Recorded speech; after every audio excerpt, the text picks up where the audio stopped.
E o recado que as eleições municipais trouxe foi justamente de que o eleitor está querendo ir para o centro, né? A partir dali começa esse fio que nós estamos vendo hoje de forma mais nítida, que ninguém, como o Pedro disse no início do programa, o centrão e a direita, ninguém quer Bolsonaro candidato. Eles já estão jogando o seu jogo, né? Então, mas com o capital eleitoral ainda forte, presidente da República, etc., né, o Bolsonaro conseguiu fazer com que a direita, que é amplamente majoritária, né, ficasse subordinada à extrema-direita, que é minoritária. E onde você vê isso com mais clareza é justamente no Senado. No Senado você vê com clareza que você pega a última votação para presidente da casa, e isso está claro, que os bolsonaristas ali chegam no máximo a 30. Né? O resto não está com eles. Agora, na Câmara, você tem uma união de centro com a extrema-direita ainda muito forte. Né? Você vê que no curso do processo, eu falei isso tantas vezes, a direita brasileira, ela flertou no limite com a extrema-direita, naquela fronteira que separa a ação parlamentar do interesse público. Ou seja, ali ela flertou com gente das milícias, ela pôs um pé do lado de cada fronteira. Teve votações ali que não precisava a direita ter ido junto com a extrema-direita. Exemplo, a questão do decreto das armas. Veja assim, a direita, o que ela sempre quis, a direita, na realidade, em relação a armas? Ela sempre quis o direito de se defender das invasões nas suas propriedades rurais. Queria direito para estar armada para reagir às invasões. Essa direita nunca pregou uma arma para cada cidadão. Essa direita nunca propôs CAC. Né? Então, ela foi no barco da extrema-direita, por causa do capital eleitoral do Bolsonaro. E isso você vai verificar em diversas votações, né? Como na votação da LDO, por exemplo, né? Que ela quis botar lá, ela botou, depois aquilo saiu, um artigo que proibia que a LDO previsse repasses de verbas para áreas culturais, para áreas que pudessem ter algum tipo de doutrina a ser desenvolvida. Né?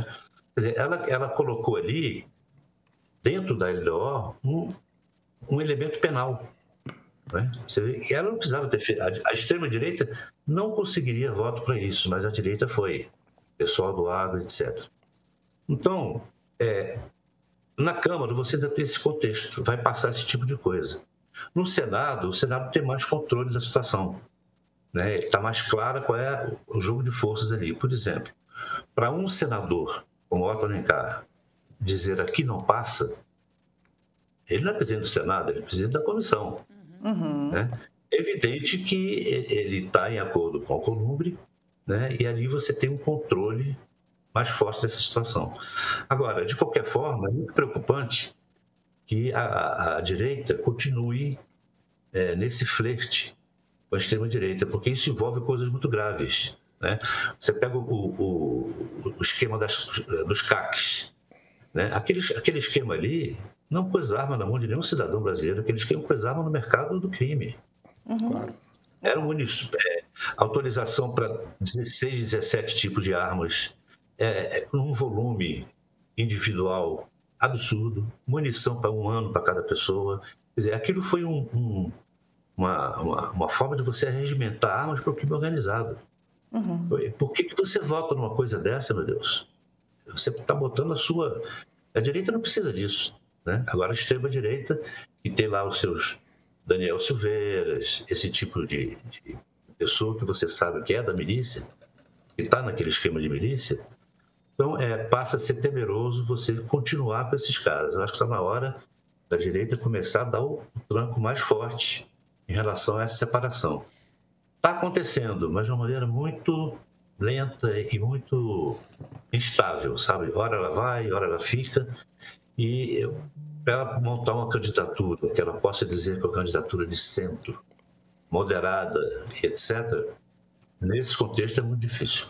E, Bosco, ainda falando sobre a questão da impunidade e trazendo o crime organizado que você acabou de mencionar, há um temor de que essa PEC, caso seja aprovada, que a gente está falando aqui que não deve passar no Senado, mas caso ela seja aprovada, ela pode abrir uma porta perigosa para que o crime organizado também fique blindado, porque eles podem se infiltrar em partidos políticos, como já estão, né? Mas isso pode ser ampliado, já que haveria aí um salvo-conduto para que eles pudessem fazer o que quisessem.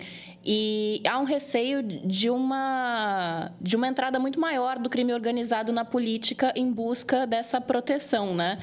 Você vê essa possibilidade também? Eu acho que eles são beneficiados de forma natural, porque não só pelo que você disse agora aí, a presença deles nos partidos, o sistema político como um todo, mas também porque eles já estão na economia formal, né? Então, essa conexão, Luiz, ela é muito para mim, não é que ela esteja absolutamente visível, mas ela é absolutamente logística. Se você tem empresas aqui que estão no mercado formal da economia, e não é pouca coisa. Se você pegar os números do Fórum de Segurança Pública, eles são estarrecedores. O que você tem do crime organizado, de volume de produtos, do crime organizado movimenta já dentro da economia formal, está na ordem ali, segundo o Fórum de Segurança Pública, se você pegar apenas 4 setores, 4 segmentos de negócios, que são bebidas, ouro, cigarro e combustível, só aí você já tem algo em torno de 400 bilhões de reais movimentados legalmente, entre aspas, dentro da economia formal, né? Então, você veja, não é pouca coisa. E quando você vai para o setor de combustíveis, você percebe que essa contaminação ela é imensa. Então, você imagina o seguinte, sempre houve conexões entre a política e a economia, sistema financeiro, sistema empresarial, etc., né? Ela não deixou de haver, ela continua acontecendo, né? Então, você tem gente do crime nos partidos políticos, você tem gente do crime na economia formal e você tem gente do crime organizado no Estado, na estrutura de Estado, né? A gente sempre cita o Rio de Janeiro, mas eu sempre cito o Rio com uma ressalva, não é exclusividade do Rio, né?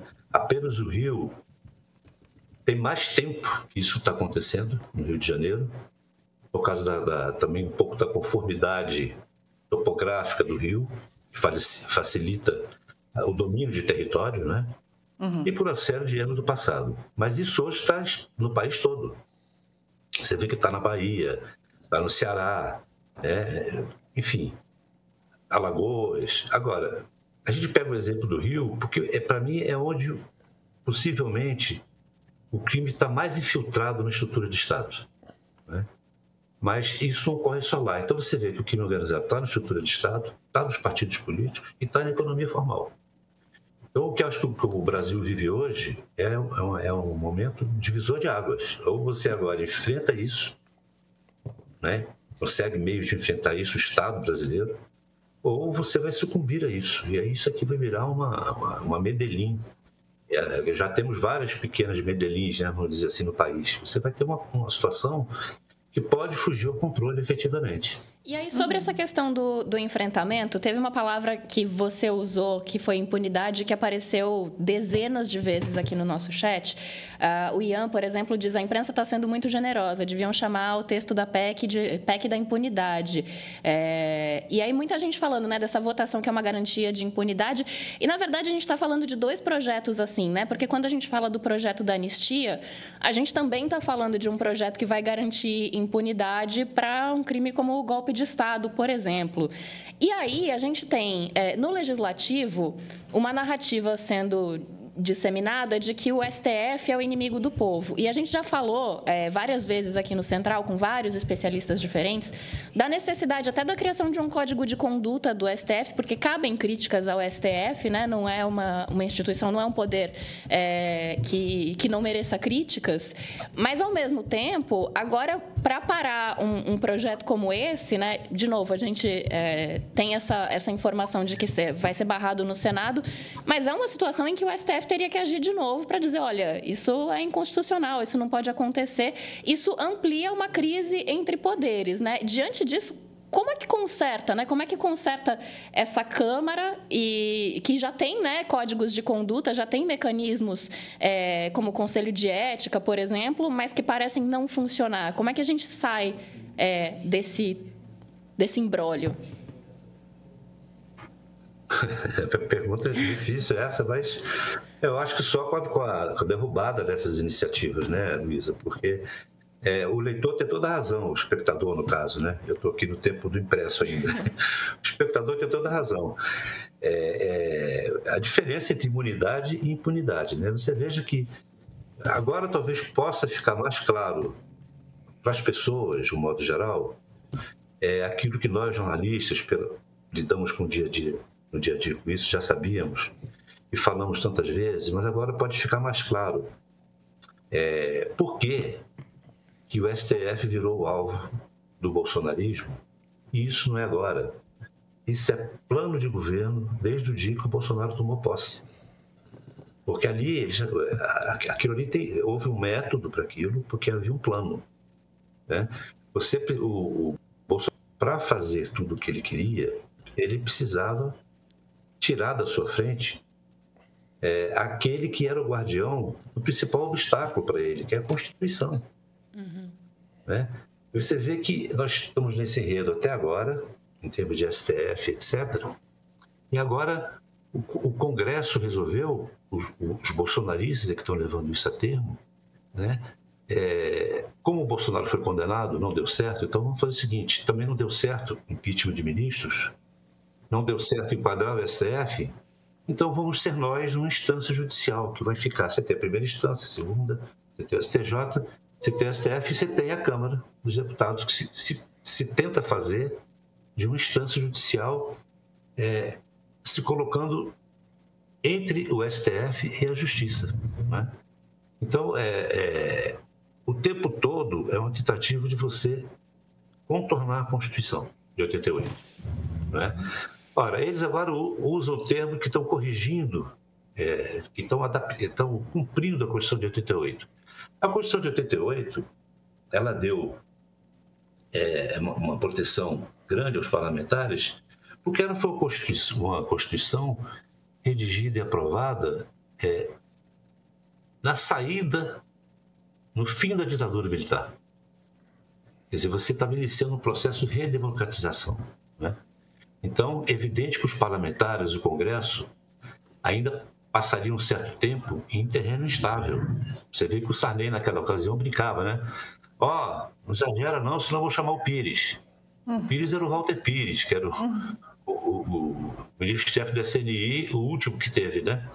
O Sarney fazia isso brincando, ao mesmo tempo dando um recado: não força muito por aí, não está na hora. Então você vê que eles... Agora, essa extrema-direita pede a volta do AI-5 e sonha com o regime militar, né? Que recorre a essa Constituição de 88, cinicamente, para dizer que agora ele está usando o que ela pregou, o que não é verdade, né?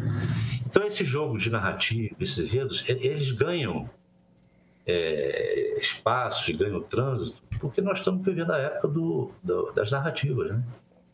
Então, o que eu acho que tem que acontecer agora aí é o Senado resistindo, porque o Senado resistindo a isso e havendo uma consequência das investigações da Polícia Federal, que está tão próximas, a gente consegue, o país consegue um certo progresso no enfrentamento disso. Uhum. Mas tem uma coisa, Bosco, que eu queria insistir com você, embora eu concorde 100% com essa análise que você faz, que é o fato de que, no caso da PEC da blindagem, me parece que o grande catalisador não é a extrema-direita, é o centrão. É a direita e o centrão, e com adesão de parte, inclusive, da esquerda, como a gente falou, uma parte menor, mas uma parte ali. Por que eu quero insistir nisso? Porque é uma pauta que vem patrocinada muito fortemente pelo Arthur Lira, que é já há alguns anos, talvez, um dos chefes, né, do Centrão. Ele é um dos chefes do Centrão que mais se aproximaram do bolsonarismo, sem dúvida. Então, essa união que você descreve, ela é muito simbolizada na figura do Arthur Lira, sem dúvida. Mas eu acho que ela extrapola um pouco isso, esse movimento extrapola um pouco isso, porque até mais cedo na reunião de pauta eu brinquei, a hora que eu for falar, pistolar lá no Central, vai ser com esse termo aqui, porque desde que a gente conhece o Centrão, desde que o Centrão nasce, ele nasce com um propósito que é mais nobre, que é esse meio de mediador político, né? Então, está no centro e concilia visões de mundo diferentes para formar governabilidade, para dar andamento para o país, mas não raramente e mais frequentemente do que raramente se aproveita desse papel para achacar diferentes setores da sociedade, diferentes governos e com diferentes mecanismos. Achaca com CPI, achaca com pedindo ministério, pedindo Codevasf de portas fechadas, Ministério de portas fechadas, me dá a Petrobras de portas fechadas e por aí vai. É a primeira vez na nossa história que um ex-presidente responde por tentar derrubar a democracia. Por isso, o meio produziu o julgamento do século, para entender como chegamos até aqui e o que esperar do futuro do nosso país. Nosso mais novo documentário já foi visto e comentado por milhares de pessoas. Olha só o que estão dizendo. O contraponto das posições de alguns militares e cientistas políticos ficou ótimo. As falas da presidente do STM deram um peso de legalidade muito bom. Material digno de ser usado em sala de aula com jovens do ensino médio e superior. Que bom esse registro que vai ficar para a história do nosso país. Excelente roteiro, mérito do Sérgio Rodrigues. Assisti e vou voltar a assistir ao documentário. Ele é muito claro e didático. Agora é a sua vez de assistir e acompanhar o julgamento de quem tentou derrubar a democracia brasileira, munido de informações. Não caia em nenhum jogo de cena. Assine o Meio Premium e assista ao julgamento do século.